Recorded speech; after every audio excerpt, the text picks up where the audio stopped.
Bom, pessoal, sejam bem-vindos ao canal A Gema do Lato Money, um canal onde eu tenho me proposto a contar um pouco, né, das experiências que eu tenho aí em mais de 3 décadas de vida profissional, né, de mundo corporativo, de empreendedorismo, investimentos, né, e essas coisas todas. E nesse canal aqui eu trago um pouco das coisas que eu aprendi com os meus erros e com os meus acertos, principalmente com os meus erros, nesses 30 e tantos anos aí de vida profissional.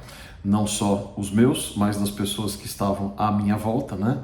Os meus colegas, os meus chefes, as pessoas que estiveram sob minha gestão, certamente mais de uma centena, né? E eu sempre tive esse olhar muito curioso de entender as decisões que cada pessoa fez e os impactos que essas decisões tiveram na vida de cada uma delas, né? Então comecei esse canal, que é uma coisa que há muito tempo eu queria fazer e nunca tinha o impulso de começar, né?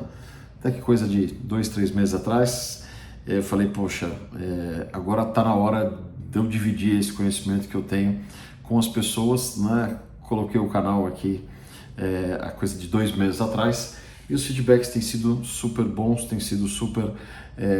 eu falei que se eu conseguisse ajudar 6 pessoas, né, a encaminhar melhor a sua vida profissional, a sua vida financeira, eu já estaria satisfeito. E eu tenho feedbacks aí de várias pessoas que começaram a montar uma carteira de aposentadoria, né, uma carteira para fins previdenciários e que tem aproveitado bastante o conteúdo que a gente tem feito.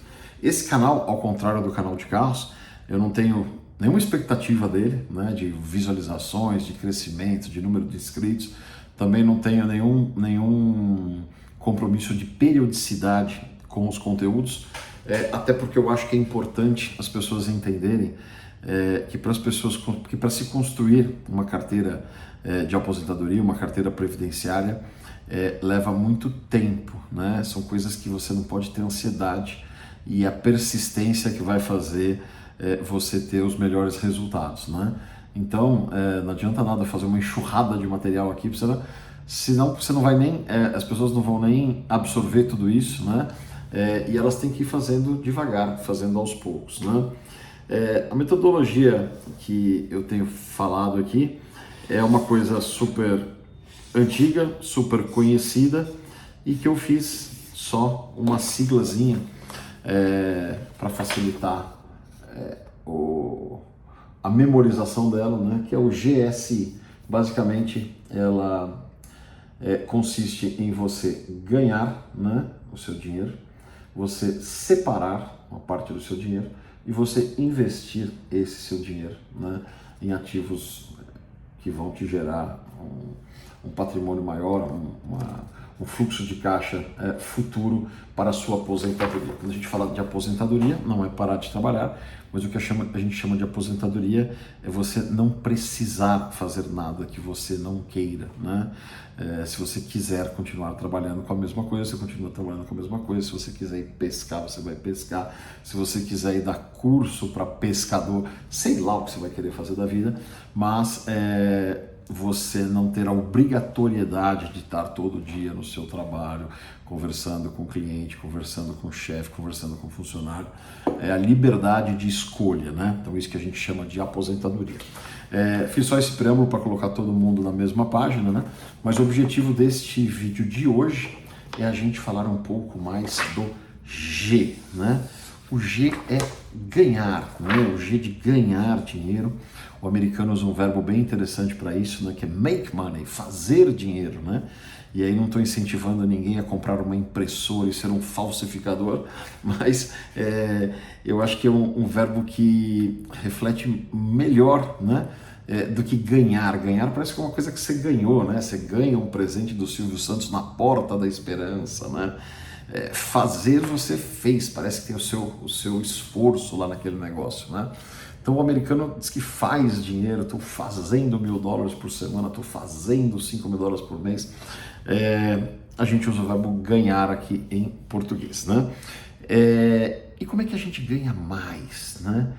E uma das grandes dificuldades que tem de fazer um conteúdo assim, no atacado, né? Um conteúdo que faça sentido para uma grande quantidade de pessoas que têm realidades completamente diferentes, realidades em termos de idade, em momento de carreira, em background financeiro, em tamanho de patrimônio e tal, e de atividade profissional, né? É que uma coisa que eu falo para um grupo pode não fazer sentido para outro, e a gente tenta fazer isso de uma forma o mais genérica possível, mas sem ser genérico. Então eu vou falar aqui para alguns clusters, para alguns grupos diferentes, né? Então nós vamos dividir as pessoas entre as pessoas que estão empregadas, empregados, né? São assalariados, CLT, PJ, qualquer coisa assim, mas tenham um emprego, preste um serviço, preste um trabalho, trabalhe para uma outra instituição. Estou chamando de empregado, você chama do nome que você quiser. Depois eu vou falar também, que eu conheço menos, né, mas existem diferenças aí, os servidores, né? Os servidores, estou chamando de servidores, são os funcionários públicos, né? Depois nós vamos falar para os profissionais liberais. Profissionais liberais barra autônomos. O que é isso? É um médico, é um advogado, é uma pessoa que mexe com carro, que compra e vende carro, é uma pessoa que presta consultoria, né? Então é uma pessoa que é dona do seu nariz, mas não necessariamente tem uma empresa, né? Eu não vou falar para empresários agora, para empreendedores, porque isso seria um outro assunto com outras nuances totais. E depois o quarto e último grupo, os desempregados. E dentro dos empregados, os que não têm o que fazer, né? Isso são coisas bem diferentes, né? Desempregado pode ser uma pessoa que teve uma carreira, que está com a carreira paralisada há algum tempo ou há bastante tempo e que não está conseguindo se recolocar. E o que não tem o que fazer é aquele cara que nem tem perspectivas de ter um emprego porque não tem muita qualificação, não sabe nem o que fazer. Então nós vamos falar para todo esse pessoal aqui como é que a gente ganha mais, como é que as minhas sugestões aí, as coisas que eu já vi ao longo da minha vida de pessoas que se deram melhor do que os seus pares, né? E porque conseguiram enxergar mais valor para a sociedade. O dinheiro, na verdade, é uma premiação pelo valor que você agrega à sociedade que você vive, né? Antigamente o cara tinha que correr atrás do bisão, matar o bisão, fazer o fogo, fazer a lança, se proteger do vizinho, tinha que fazer tudo, né? E aí ao longo do desenvolvimento das sociedades você começa a ter especialização, cada um faz alguma coisa, né? E o meio de troca é o dinheiro. Então a coisa que eu faço vale um pouquinho mais do que você faz, eu ganho um pouquinho mais de pedaços de papel com um número escrito, né? Então existem distorções, existem injustiças, existem. Eu não acredito que elas perdurem por muito tempo, mas existe. Mas grosso modo é assim que funciona, né? Cada um recebe de acordo com o valor que agrega nessa divisão aí de trabalho numa sociedade, né? Então, primeiro, eu acho que é o que eu posso falar com mais embasamento, né? É a gente falar dos empregados, da pessoa que trabalha para uma empresa, trabalha para uma organização, né? E eu já trabalhei com centenas de pessoas ao meu lado na organização, abaixo de mim, no sentido de gestão, acima de mim, em ser meus gestores, né, ao longo do tempo. E a gente viu, sempre prestei muita atenção naquelas que se deram muito bem, aquelas que andaram de lado e aquelas que não foram para frente, né?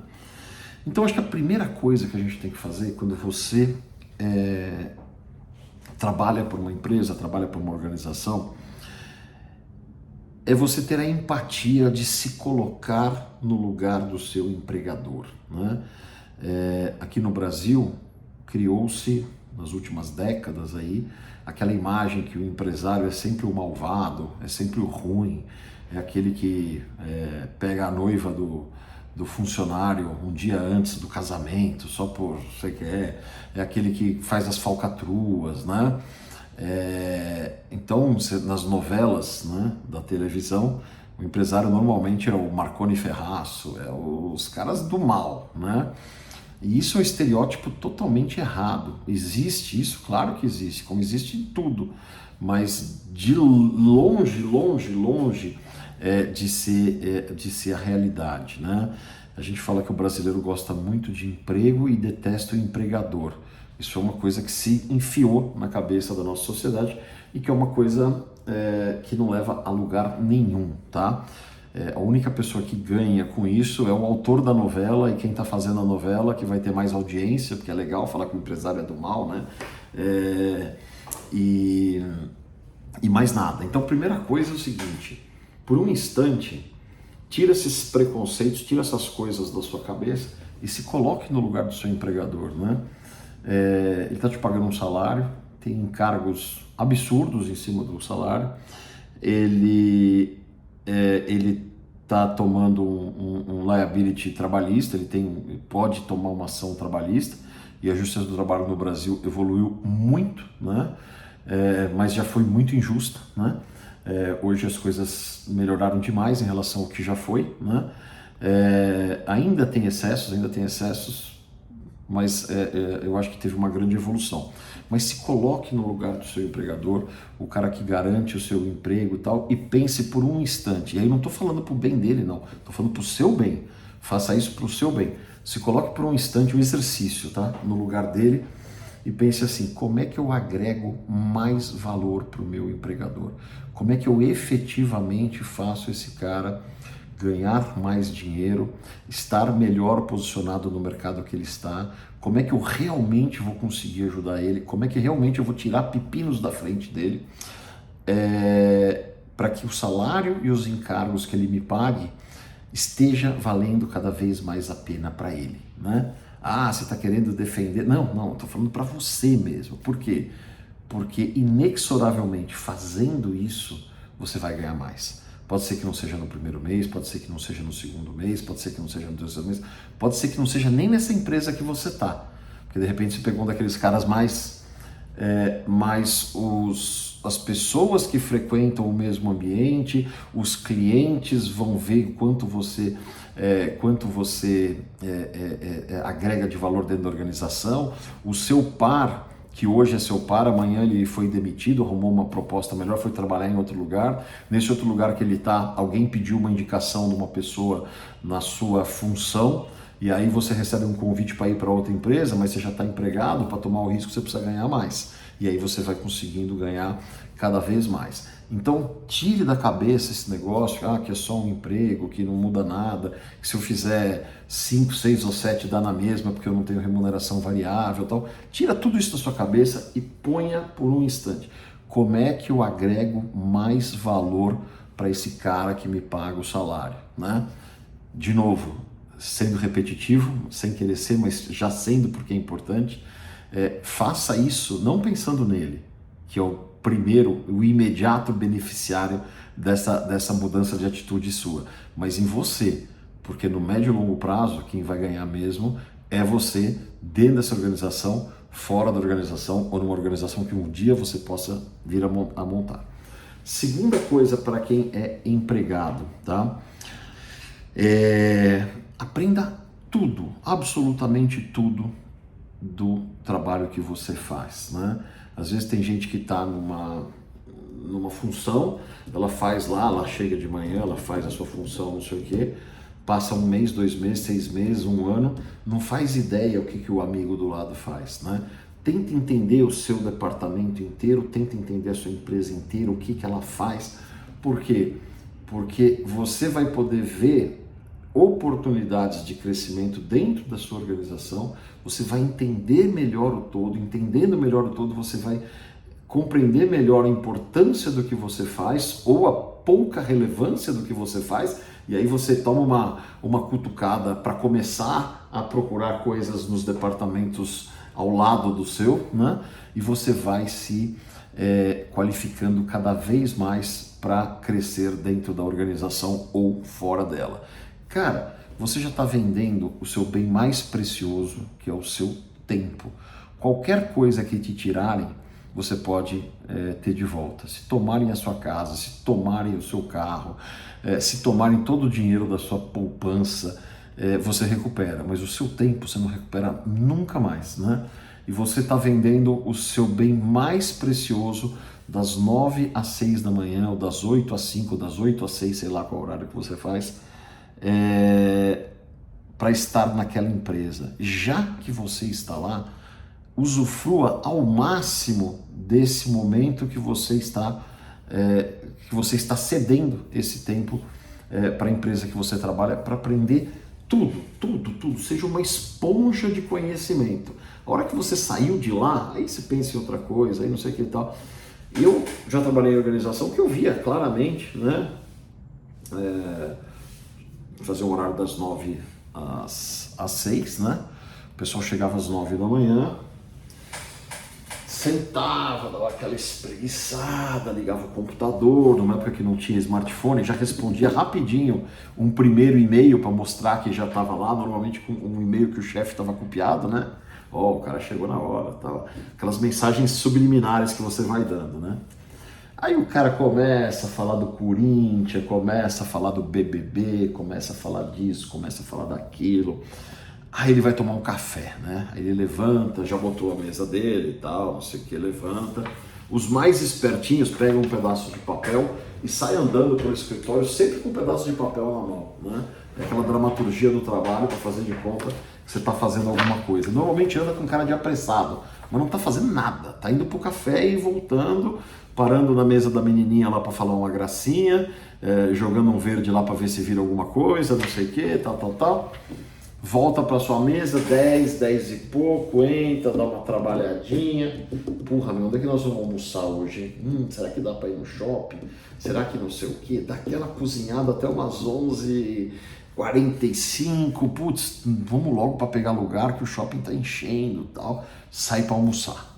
Aí sai para almoçar, faz aquele almoço longo, depois emenda o negócio que tem que fazer, já chega no escritório umas 2 da tarde, dá mais aquela enrolada, vai tomar o café de novo, volta. Bom, agora eu preciso trabalhar, né? E aí começa a trabalhar. Aí começa a trabalhar lá umas 4 da tarde, né? Aí 4 da tarde ele começa a trabalhar.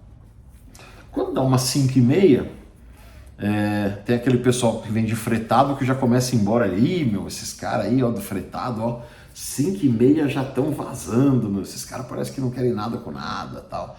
Dá mais uma enrolada. Quando dá 6 horas, que era a hora de sair, ele, vamos tomar um café lá embaixo, desce, toma um café, volta 6 e pouco, tal. Aí vai trabalhar mais um pouco, né? Mas o horário dele é às 6, calma. Mas a fantasia, a dramaturgia do trabalho dele tem que ser completa. E aí ele vai, não sei o que, tal, trabalha mais um pouquinho, deixa um e-mail pronto, né? Isso antes do smartphone, porque agora você pode mandar o e-mail de qualquer lugar. Mas na época o cara deixava o e-mail pronto, já arrumava a mala, já arrumava aquilo, tomava mais um café, conversava com o outro. Quando dava 9 horas da noite, ele dava o send no e-mail, fechava o computador e ia embora. Por quê? Porque o e-mail ia chegar para todo mundo 9, 21h14, 21h17, puto, o cara saiu 9 horas da noite. Meu, se chegar mais tarde amanhã, se chegar umas 9h30, pô, mas sair daqui mais de 9 da noite, cara. Tô trabalhando pra caramba, né? E muita gente conseguia passar, a gente depois tinha comitê de avaliação, muita gente caía nessa conversinha, né? Não sei quem fica aqui sempre até tarde da noite, não sei, fica fazendo o quê, né? Fazendo nada. E aí a pessoa, no fundo, quem que ela está enganando? Ela está se enganando, né? Porque ela podia estar usando esse tempo para aprender cada vez mais do negócio dela. Ela não sabe o dia de amanhã, se ela pode montar uma consultoria naquele negócio, ou pode montar um negócio que seja acessório a esse business que ela trabalha, possa prestar serviço para aquilo, pode ver alguma ineficiência no processo, que depois você pode voltar como consultor, como prestador, para resolver aquela ineficiência. Então, assim, quanto mais você conhecer da operação que você está, melhor o uso que você está dando para o seu tempo, né? Então essas são as duas, né? E o terceiro ponto para quem está empregado é sempre investir na sua qualificação, né? Eu sempre falo aqui que a pessoa que só estuda não vai para lugar nenhum. O cara que só trabalha não vai para lugar nenhum. O negócio, e aí não adianta você falar, não, tem um cara que só estudou, ganhou um prêmio da NASA, de tanto que ele estudou. Beleza. A maioria das pessoas que só trabalham, falta embasamento para crescer, e as pessoas que só estudam também ficam naquele mundo, fantástico mundo de Bob, e não sabem a realidade. Então eu acho que a grande maioria dos bons profissionais que eu conheci sempre aliaram as duas coisas, né? Muito trabalho desde cedo, com estudo, trabalho, estudo, trabalho, estudo, trabalho. Por quê? Porque o estudo te traz a teoria, te traz os conceitos, te traz os embasamentos, né? E o trabalho te aterriza para a realidade, para a prática, né? E aí no teu trabalho você vê as coisas que você precisa olhar nos seus estudos. Então, continue fazendo, continue se qualificando para estar cada vez melhor. Ah, quero fazer um mestrado em Wharton, não sei o que. O cara vai ser um MBA, não sei aonde, vai gastar 1 trilhão de dinheiro, vai sair do meio da organização, vai ficar 2, 3 anos fora quando voltar. Não estou dizendo que não vai fazer, é coisa que poucas pessoas fazem. Mas, cara, se você puser na ponta do lápis, pelo menos alguns amigos meus que ficaram fora e tal, e gastaram um monte de dinheiro, cara, se deu payback, foi um payback tão longo, cara, que eu acho que eu não sei se vale a pena, né? Mas você fazer cursos específicos, fazer matérias avulsas em cursos de pós-graduação, uma pós-graduação lato sensu em alguma coisa mais da sua área, são coisas importantes aí para você estar sempre melhorando a sua qualificação. Essa vai ser a diferença entre você vai ser aquele cara que está sempre lá andando de lado, sempre reclamando que o outro é promovido. Ih, mas aquele cara foi promovido porque ele é puxa-saco, porque ele não sei o que, porque ele não sei o que lá, papapá. E cada vez que você sabe que vai passar um facão, o cara já fica assim esperando, será que sou eu? Aí não é, o cara dá aquela relaxada e continua do mesmo jeito, né? Então, eu acho que essas são as formas aí para as pessoas que estão empregadas ganharem mais. E aí, da mesma forma que a gente fala com os investimentos, não pode focar o curto prazo. Se focar o curto prazo, hoje eu dei uma cacetada, fiz um negócio legal, não veio o meu aumento, não é assim que o jogo normalmente funciona. É assim quando você é empresário. Quando você é empreendedor, quando você é empresário, você deu uma cacetada, dali no dia seguinte, ou no máximo em 28 dias, quando venceu o boleto que você mandou pro cara, o dinheiro entra na sua conta e você já está usufruindo. Mas quando você é empregado de uma organização, as coisas acontecem num ritmo mais devagar, e é assim mesmo, tá? Depois vamos falar do segundo cluster aqui, do segundo grupo de pessoas, que são os servidores públicos. E aí, eu acho que é o segmento que eu menos conheço, apesar de ser graduado em administração pública, né? Mas até porque cada órgão, cada autarquia, cada pedaço de governo, cada coisa da administração pública tem regras diferentes para os seus servidores. Então é difícil a gente falar alguma coisa genérica que sirva para todo mundo, one size fits all, né? Minha mãe, por exemplo, ela foi servidora pública do Estado de São Paulo, funcionária pública do Estado de São Paulo, na área da saúde, durante praticamente a vida toda, né?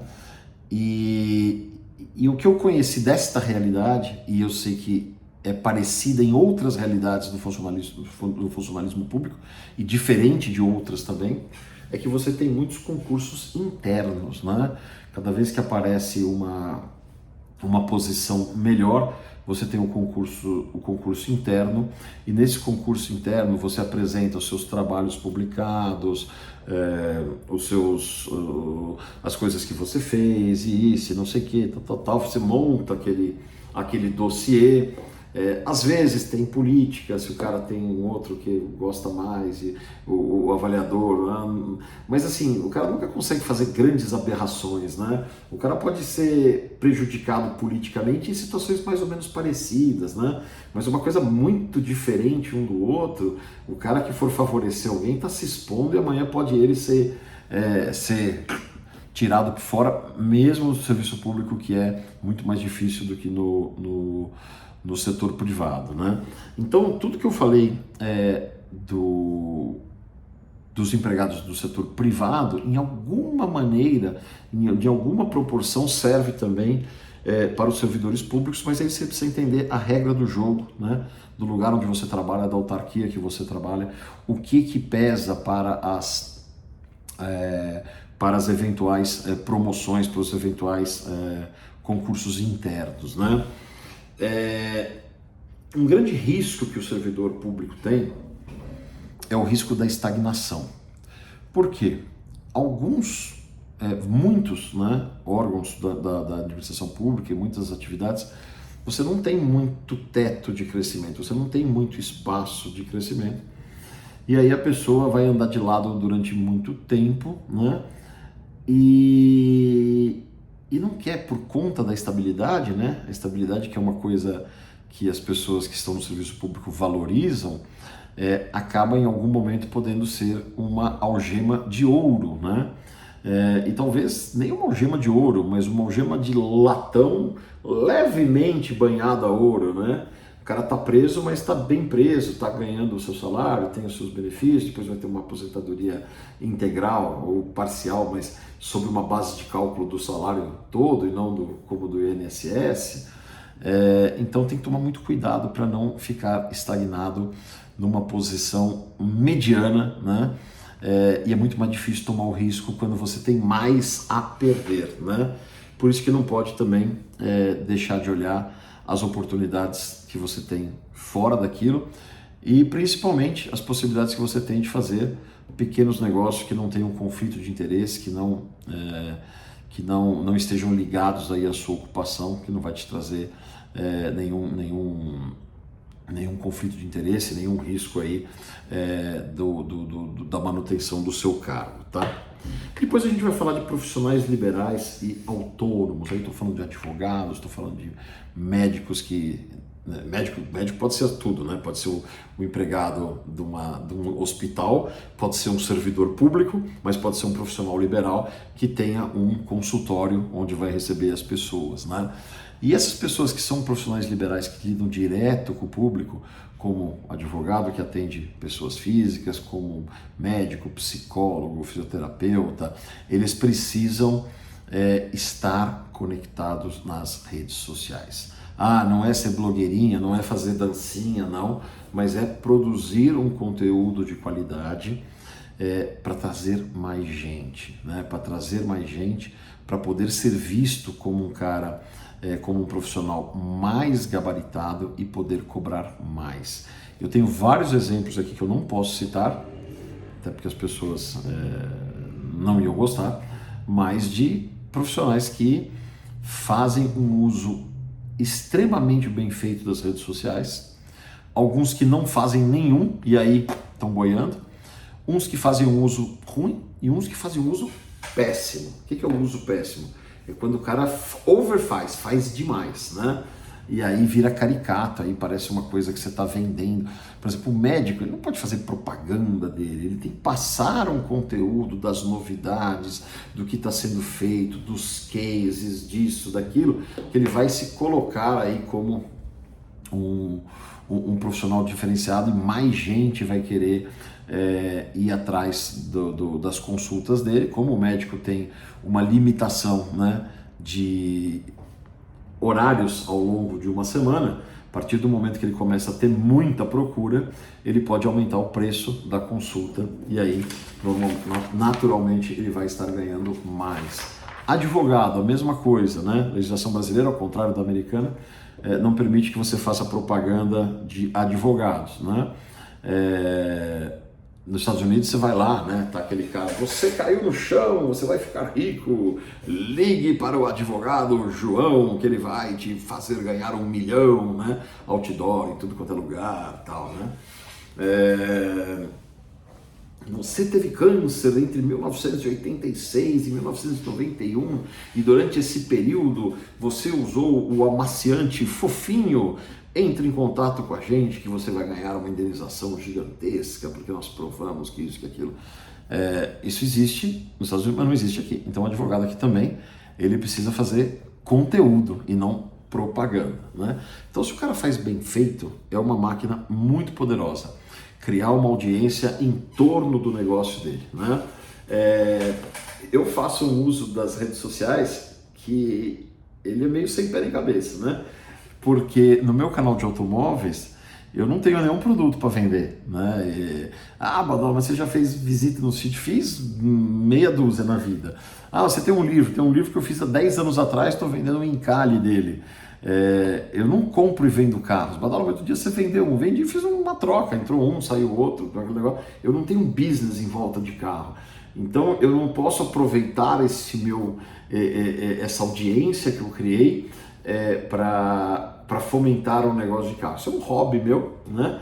E que às vezes a gente tenta lidar de forma um pouco mais profissional, mas continua sendo um hobby. Aqui nesse canal é um conteúdo que eu estou fazendo com a premissa de não vender nada, né? Não vou fazer parceria com ninguém, não vou fazer publi, não vou fazer nada.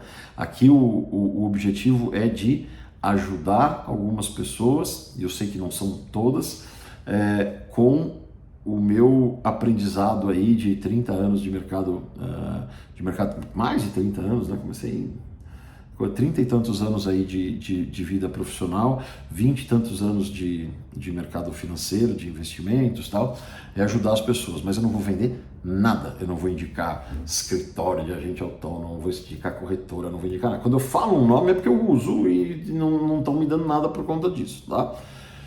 Então aqui nem tudo a gente faz, a gente faz com o objetivo de fomentar algum negócio, mas usar as redes sociais para fomentar o seu negócio é não só muito bom, mas é praticamente uma obrigação nos dias de hoje, tá? Bom, agora nós vamos falar para eles, os desempregados, né, e os que não têm o que fazer. Separando aqui os desempregados e os que não têm o que fazer. Os desempregados, e aí não estou falando de você que está 2, 3 meses parado, não, porque isso aí é transição. Você está entre um, daqui a pouco você se encaixa e tal. Então, aquele desempregado que já está 1, 2 anos sem poder se recolocar. E aquele outro que não tem nada para fazer. E aí, eu acho que a grande frase que eu tenho, a grande mensagem que eu tenho para passar para vocês é: todo mundo sabe fazer alguma coisa que alguém precisa. De novo, todo mundo sabe fazer alguma coisa que alguém precisa. Cara, eu não sei fazer nada, né? Não é possível que você não sabe fazer nada. Se você tem um idoso, mas eu não sou cuidador de idoso. Não quero que você seja cuidador de idoso ainda. Depois você pode fazer um curso, técnico de enfermagem e tal, mas você pode entreter um idoso, né? Tem idoso que às vezes não precisa de cuidados médicos ou precisa de um outro profissional que vai fazer, mas ele precisa de alguém para conversar com ele. Ficou sozinho, ficou viúva, os filhos, um mora no Paquistão, outro mora na Bolívia, não sei o que tal. O cara ficou sozinho e precisa de companhia, né? Você está agregando um valor para a sociedade. Outra coisa, pessoas sozinhas, né? Você já fez uma endoscopia ou uma colonoscopia, ou os dois ao mesmo tempo? Primeira coisa que você tem que fazer é ter alguém que te acompanhe, né? E às vezes a pessoa não tem. Vou acompanhar pessoas em exames médicos, né?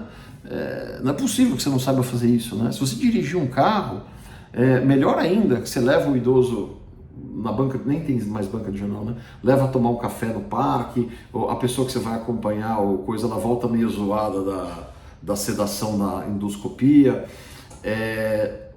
Outra coisa, pessoas têm um monte de tranqueira em casa.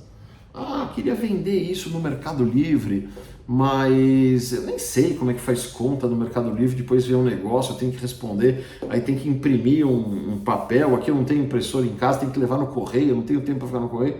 Cara, vá na casa das pessoas que você conhece e fala: olha, agora estou vendendo coisas no Mercado Livre. Olha tudo que a pessoa não quer, né? Aqui tem uma enciclopédia britânica, aqui tem uma bíblia manuscrita, aqui tem uma taça do Campeonato Paulista de 1917, aqui tem um jogo de botão, aqui tem um negócio, aqui tem uns LPs do Roberto Carlos, né?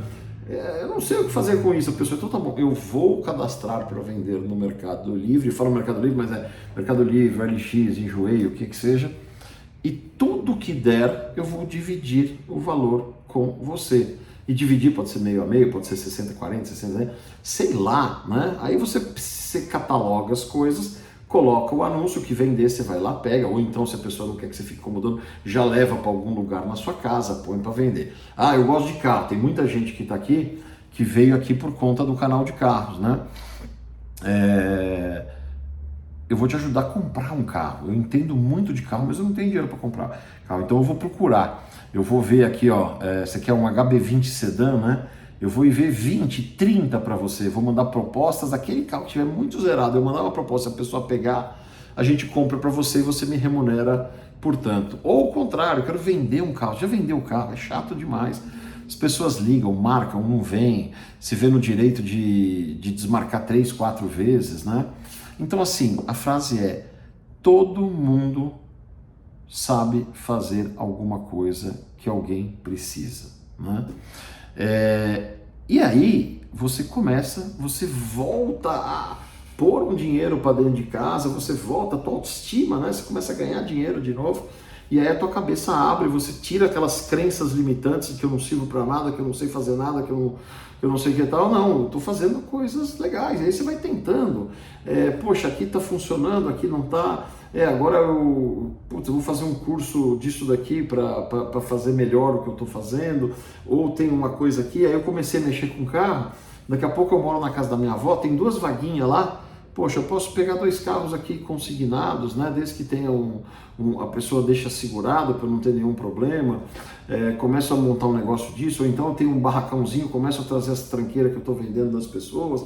Algumas coisas a pessoa, em vez de me dar dinheiro, me dá outras tranqueiras. Essas tranqueiras já são minhas. Quando eu vender, eu ganho 100% dela. E você começa um pequeno negócio. O que não dá é para ficar em casa parado assistindo Datena, aquele monte de mata-mata, sangue escorrendo e aquela coisa depressiva na cabeça, né? Então, assim, óbvio, eu estou fazendo um conteúdo superficial, dando alguns insights, né, para cada cluster de pessoas, no sentido de fazer elas ganharem mais. E também serve isso de forma cruzada, né? O cara é um empregado de uma empresa que ele sabe que não vai para frente, que ele já sabe tudo, mas não conseguiu. De repente ele pode fazer alguma dessas coisas que eu falei que o desempregado pode fazer nas suas horas vagas, né? Então eu acho que o grande negócio é não ficar parado, não perder tempo com bobeira, TikTok,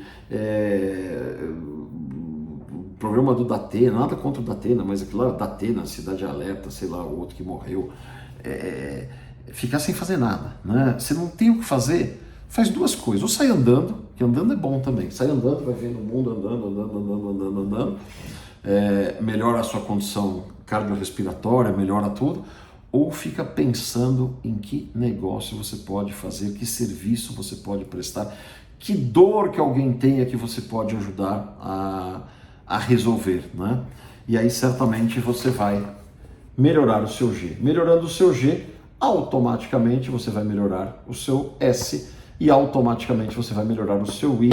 A sua carteira de aposentadoria, ela vai crescer, né? Ela vai ficar maior. E uma coisa que eu tenho falado é aqui, né? Se você seguir as coisas que a gente está propondo aqui e der tudo errado, putz, não separei quanto eu conseguia, comprei os negócios que não foram para frente, fiz umas compras meio erradas, comprei num topo, acabou o mundo, depois as coisas caíram pela metade. Se der tudo errado, vai ser muito, muito, muito, muito melhor do que se você não tiver feito, né? Porque se você não tiver feito, você não vai ter nada, né? E se você fizer a metodologia meia boca, eu quero que faça direito, né? Mas se fizer direito e der tudo errado, ainda vai ser bem melhor do que se não tivesse feito, beleza? Então é isso. Esse é um vídeo que eu queria fazer com insights, né? Com coisas assim, sem me aprofundar demais. Para aprofundar mais, eu preciso conhecer o caso de cada um, e os estudos de caso a gente tem feito na área de membros, né? Já são 30 estudos de caso, umas 70 pessoas que mandaram a sua situação financeira, profissional, de vida, para a gente analisar aqui e com muita humildade, sem querer ser dono da verdade, dar algumas sugestões do que eu faria no lugar desta pessoa, beleza? Então é isso, abraço a todos, inscreva-se no canal para que eu me anime a continuar fazendo esse tipo de conteúdo, E deixe seu feedback aqui. Fala, só groselha que você falou, isso eu já sabia.